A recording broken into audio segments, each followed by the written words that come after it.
Hello, in this video I'll make a pecan pie. This is such an easy pie to make and always tastes delicious. I start by adding 3 room temperature large eggs to a bowl. Then I add a half cup of brown sugar and a quarter cup of granulated sugar. I add just a pinch of salt and 2 tablespoons of melted butter. Then I add 1 cup of corn syrup. The cup of corn syrup is essential to having the right texture in your pecan pie. I also add 1 tablespoon of vanilla and 1/4 teaspoon of cinnamon. Then I mix everything together for about a minute. After about a minute, all of the ingredients are pretty evenly incorporated.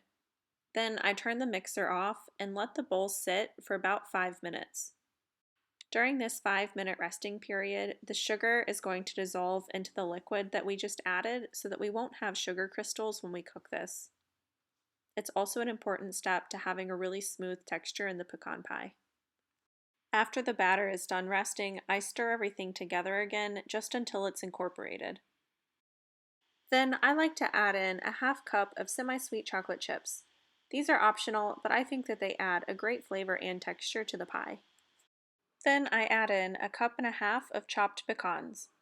For an extra boost of flavor, toast the pecans in the oven first at 350 degrees Fahrenheit for 5 to 8 minutes.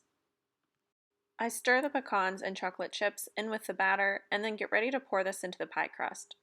Depending on the pie crust that you're using, you might need to par bake it first. I used a handmade pie crust and I par baked it for 10 minutes at 350 degrees Fahrenheit. After the pie crust is full, I like to layer whole pecans on top for a nice aesthetic look.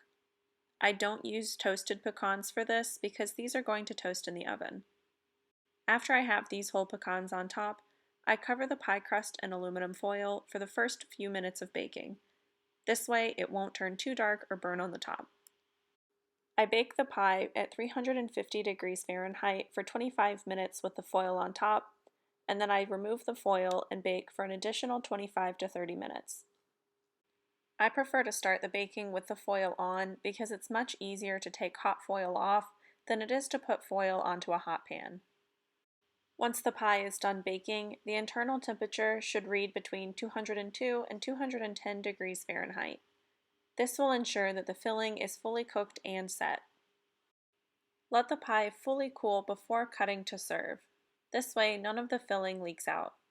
Once it's fully cooled, enjoy. Thanks for watching this video on how to make pecan pie.